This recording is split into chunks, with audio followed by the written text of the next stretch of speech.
Muy buenos días, bienvenidos a este tiempo devocional, tu palabra para encontrar el camino. Hoy la guía devocional nos invita a leer Romanos capítulo 15 del 1 al 13, primer libro de Samuel, capítulos 28 y 29 y Salmo 70. Salmo 70, primer libro de Samuel 28 y 29 y Romanos capítulo 15 del 1 al 13.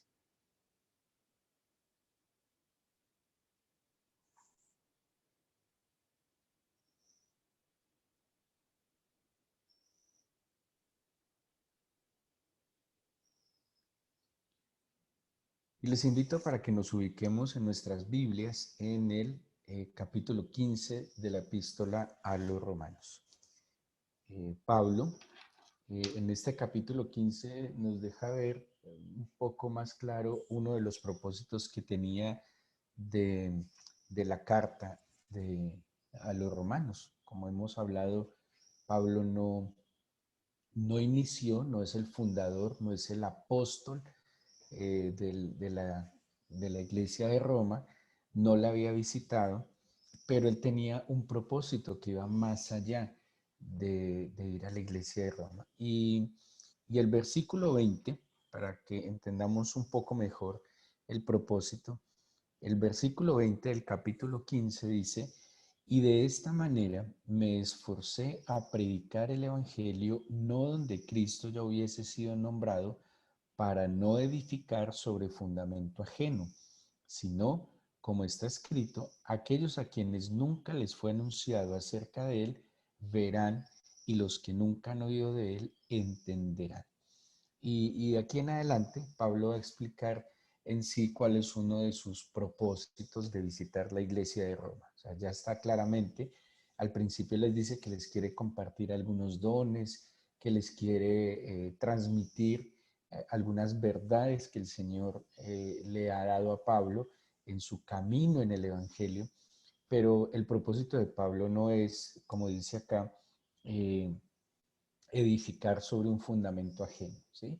El propósito de Pablo va más allá y como dice que él se esforzó de llevar el Evangelio a regiones y a zonas donde no había sido compartido este buen mensaje, pues él el propósito de Roma es que va a ser un medio a través del cual él pueda llegar incluso hasta España. Y dice el versículo 22 así, por esta causa me he visto impedido muchas veces de ir a vosotros, pero ahora, no teniendo más campo en estas regiones y deseando desde hace muchos años ir a vosotros, cuando vaya a España iré a vosotros, porque espero veros al pasar y ser encaminado allá por vosotros, una vez que haya gozado con vosotros.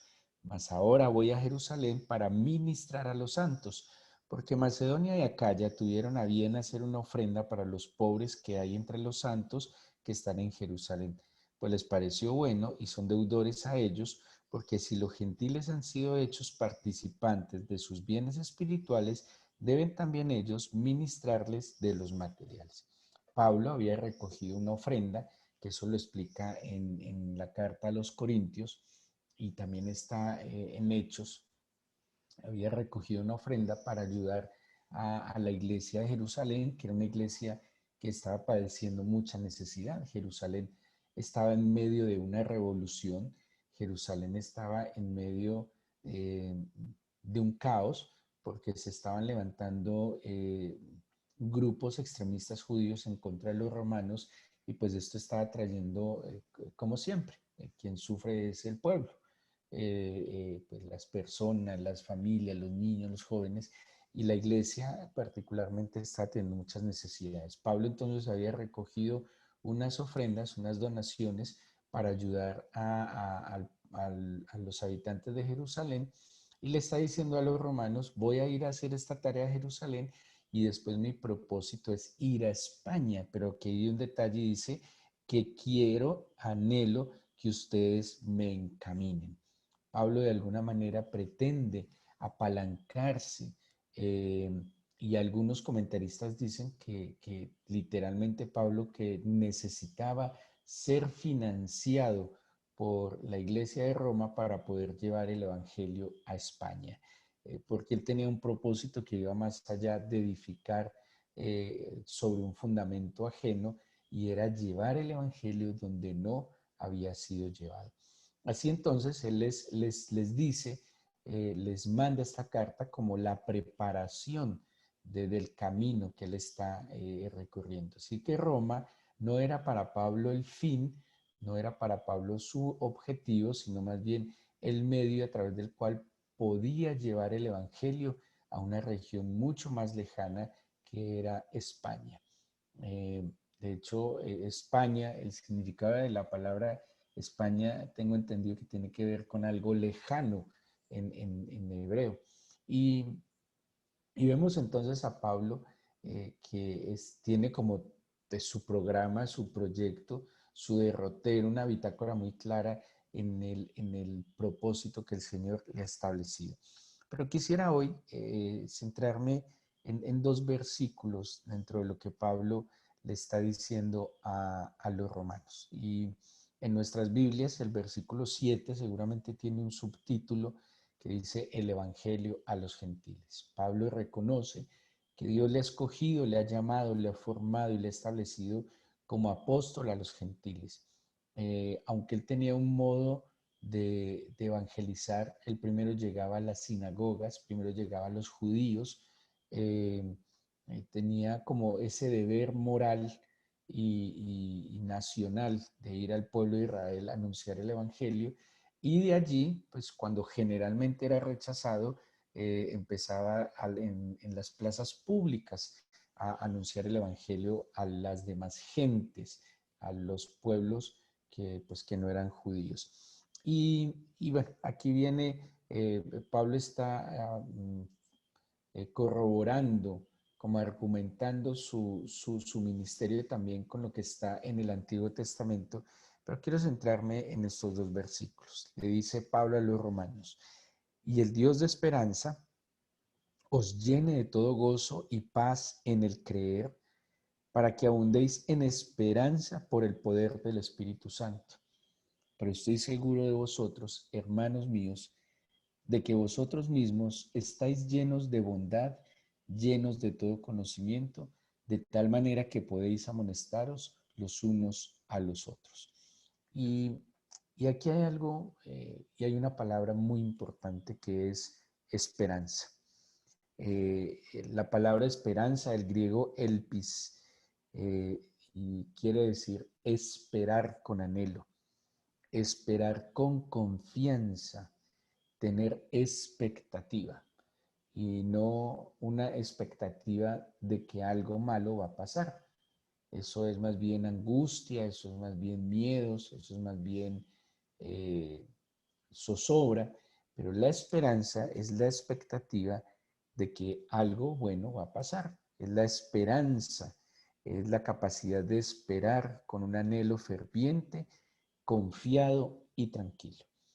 Y hablando de esperanza, pues en estos últimos días hemos hablado y se ha escuchado mucho hablar de que las personas están o han perdido la esperanza. ¿Por qué? Porque la esperanza seguramente se tiene en una oportunidad laboral, porque la esperanza seguramente se tiene en una oportunidad de acceso a estudiar, a trabajar, a un crédito de vivienda, bueno, a tantas situaciones, porque la esperanza se pone en un gobernante, porque la esperanza se pone en alguien que me puede brindar un beneficio. Y esa esperanza es una esperanza vana, así también lo expresa la escritura, es una esperanza que es efímera y engañosa, porque, porque es una esperanza que está puesta en cosas que son pasajeras y efímeras. Si yo espero en algo que es eterno, si yo espero en algo que es permanente, que está establecido, pues obviamente estamos hablando de una esperanza que tendrá mucha más confianza y fortaleza. Pero la esperanza en cualquier otra cosa que sea pasajera, pues también va a ser una esperanza un poco hueca, un poco vana, un poco sin fundamento. Y Pablo está diciendo aquí primero el Dios de esperanza. Y cuando hablamos del Dios de esperanza, es el único que puede darnos una capacidad de esperar confiadamente, de tener una alta expectativa de que lo que viene es mejor. Y lo que viene es mejor, para que no entremos en contradicciones, la esperanza de que lo que viene es mejor no es simplemente porque es como un juego mental engañoso. Entonces yo decido y digo que tengo esperanza en el Señor que me va a salir el negocio, que tengo esperanza en el Señor que me van a aumentar el salario, que tengo esperanza en el Señor que me va a salir el crédito para lo que necesito, que tengo esperanza en el Señor que esta persona que me causa sufrimiento ya no me va a causar sufrimiento.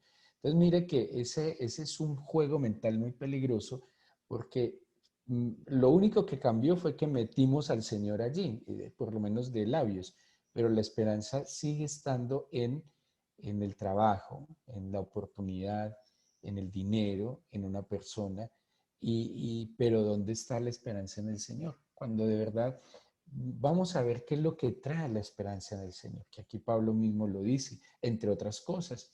Eh, pero la esperanza en el Señor no puede ser para que yo mantenga la esperanza en la oportunidad, en esa persona, en el dinero, bueno, en todo lo que generalmente mantenemos nuestra esperanza.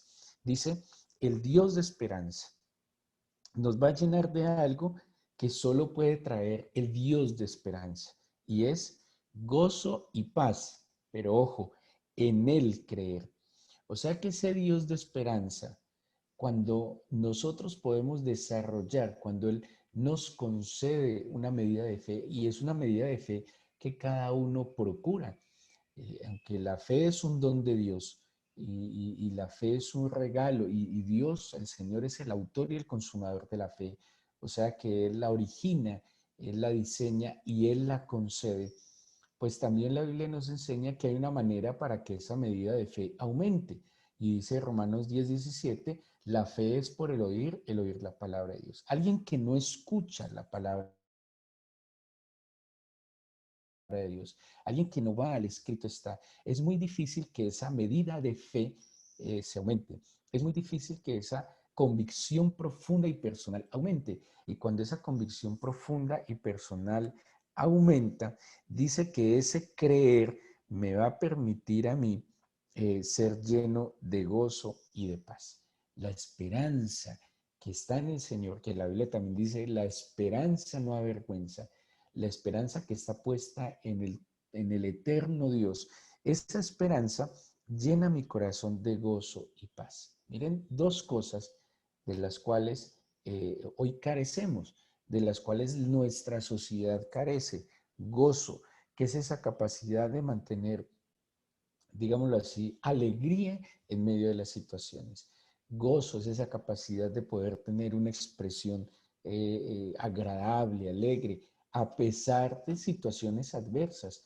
El gozo que trae la salvación, el gozo que trae el sentirnos y el sabernos amados por nuestro Padre Celestial, el gozo que trae incluso vivir aflicciones con la convicción de que en medio de esa aflicción del Señor se esté moviendo. Que aunque no podamos notarlo, Dios siempre está obrando, porque aquellos que amamos a Dios, todas las cosas nos ayudan a bien. Pero dice también que ese creer nos llena de paz. Y si hay algo que se experimenta en este tiempo, y no hablo solo de este último mes en nuestro país, no, en estos últimos tiempos en el mundo entero es una sensación de inseguridad, es una expectativa de inseguridad, una falta de paz, una zozobra, una angustia. Se vive a veces como una tensa calma, pero hay como una expectativa esperando a ver cuándo algo malo va a suceder, cuándo va a estallar, cuándo va a haber un estallido y va a afectarnos, a perjudicarnos. Pero aquel Dios de esperanza, aquel Dios de amor, nos permite a través del creer, a través de la fe, ser llenos de paz y ser llenos de gozo. Y ese ser llenos de paz y llenos de gozo, es lo que nos va a permitir abundar en esperanza por el poder del Espíritu Santo. ¿Sí? Entonces, ¿dónde nace toda la esperanza? En el Dios de esperanza. Ese Dios de esperanza nos concede una medida de fe. Y esa medida de fe que es la que nos va a permitir ser llenos de gozo y paz. ¿Sí? Y cuando somos llenos de gozo y paz, vamos a abundar en la esperanza por el poder del Espíritu Santo. ¿Qué más dice Pablo en el 14? Pero estoy seguro de vosotros, hermanos, de que vosotros mismos estáis llenos de bondad, llenos de todo conocimiento, de tal manera que podéis amonestaros los unos a los otros. Así que aquel que ha permitido recibir esa medida de fe, que ha creído y que ha sido lleno de ese gozo y de la paz, que ha abundado en la esperanza, también es lleno de bondad y de todo conocimiento. Cuando hablamos de todo conocimiento, mmm, diría yo, creo no equivocarme, no es simplemente el conocimiento intelectual de las cosas, es más bien ese conocimiento espiritual que se fundamenta en el discernimiento. Hay gente muy informada, muy informada. Hay personas que mantienen al día en la información, pero conocen, disciernen la verdad. Eh, la información no necesariamente es conocimiento. De hecho, la gran mayoría de la información que hoy tenemos a través de todos los medios de comunicación oficiales y no oficiales desinforman, engañan, mienten. Cada uno muestra lo que le conviene mostrar. ¿Y cuando hay abundancia de conocimiento? ¿Cuándo somos llenos de todo conocimiento? Cuando Dios nos ha dado la capacidad de discernir en medio de toda esa información lo que es verdad y lo que no es verdad. Conocer implica entonces discernir entre, como dice la Biblia, entre la mano derecha y la mano izquierda, discernir entre lo bueno y lo malo, entre lo que es luz, entre lo que es oscuridad. Y el Señor nos va a permitir entonces ese Dios de esperanza en la medida en que nuestra fe crezca, no solo ser llenos de gozo y de paz, no solo abundar en esperanza, sino que además seremos llenos de bondad, la capacidad de hacer actos de generosidad, la capacidad de hacer actos de bien al prójimo y la capacidad de discernir será dada a nosotros. Eso nos permitirá entonces que podamos vivir en esperanza contra esperanza, como dice el mismo Pablo a los Romanos en el capítulo 4, cuando habla de Abraham como padre de la fe. Dice que Abraham no se debilitó en fe y que Abraham cuando perdía la esperanza, mantenía la esperanza. Este es un tiempo, sin duda alguna, en que las circunstancias, las noticias, bueno, todo lo que tenemos que ver a diario, pareciera que están cortando la esperanza de los niños, de los jóvenes, de los adultos, de los ancianos. Pero aquel que decide desarrollar, crecer en su medida de fe por el oír la palabra del Señor, por inquirir en el corazón del Señor, será lleno de esperanza, será fortalecido en esperanza para tener su corazón lleno de gozo, de paz, de bondad, de discernimiento, para que pueda mirar hacia adelante con una expectativa de bien, con un anhelo, con una confianza de que vendrá lo mejor. Porque la esperanza entonces no está en las organizaciones, no está en los sistemas, no está en las personas, no puede estar en el dinero. La esperanza está en el Señor. Y aquí Pablo les está expresando una realidad extraordinaria a los romanos, una realidad que fue parte de su vida. Por eso Pablo pudo sobreponerse a tantas situaciones adversas. Por eso el pueblo de Israel que ha confiado en la Escritura es resiliente y no es resiliente porque tiene una gran capacidad de sobreponerse a la adversidad. Es resiliente porque se fortalece en la promesa. Es resiliente porque se fortalece en la verdad eterna de Dios. Es resiliente porque su esperanza no está ni siquiera en él mismo, sino que está puesta en aquel que todo lo puede, que trasciende, que es más que vencedor que es el victorioso, que Él no conoce la derrota. Y esa esperanza entonces nos va a permitir caminar en este mundo con gozo y con paz, moviéndonos con seguridad, moviéndonos con esa extraordinaria expectativa de que Dios hará algo para bien, primero para su gloria, pero claro que también para nuestra bendición. Así que yo les invito a que oremos, que nos acerquemos al Dios de esperanza y que seguramente hoy muchos de nosotros necesitamos pedirle que aumente esa medida de fe.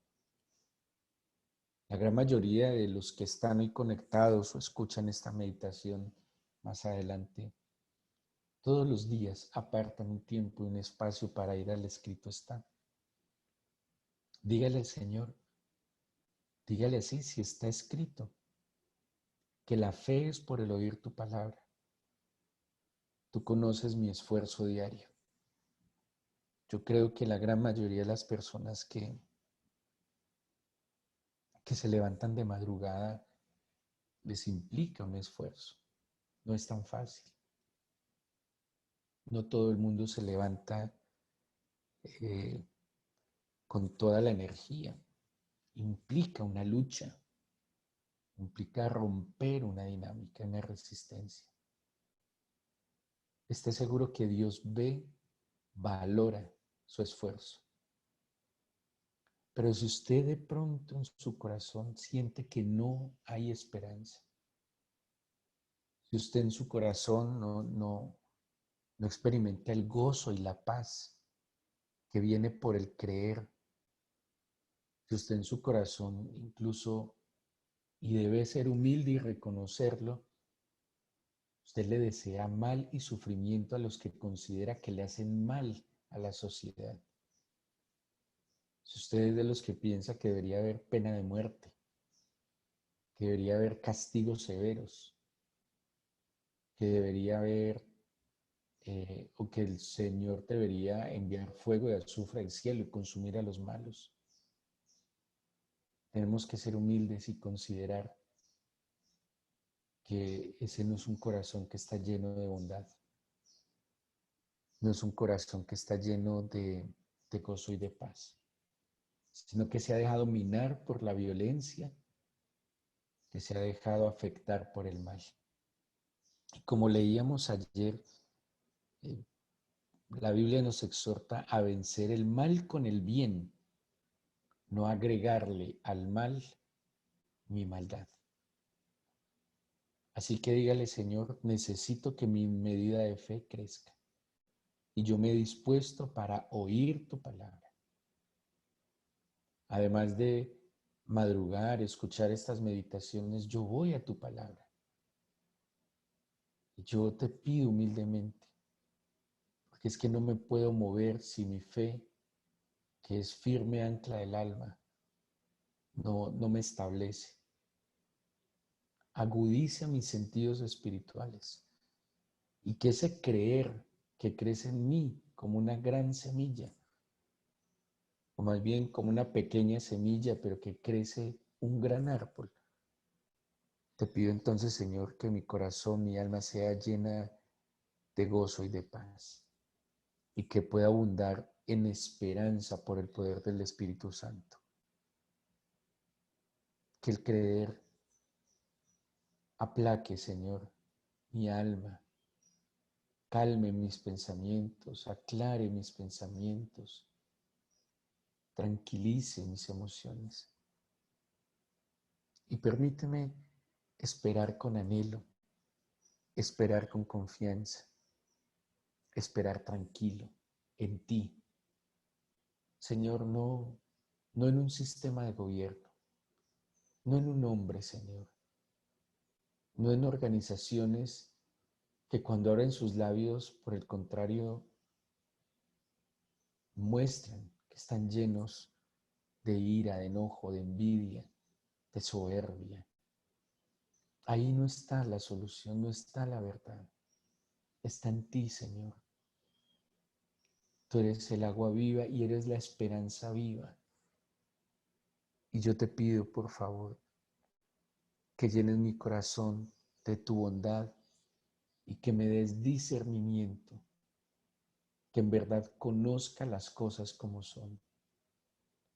No me dejes ser presa fácil de los engaños, de la manipulación. No me dejes ser presa fácil de la corrupción que ataca este mundo, Señor. Dame la libertad en ti para vivir conforme a tus propósitos. Hoy te oro, Señor, y te pido que tomes el corazón y la vida de cada una de estas personas. Auméntales la medida de la fe y abre sus ojos en esperanza.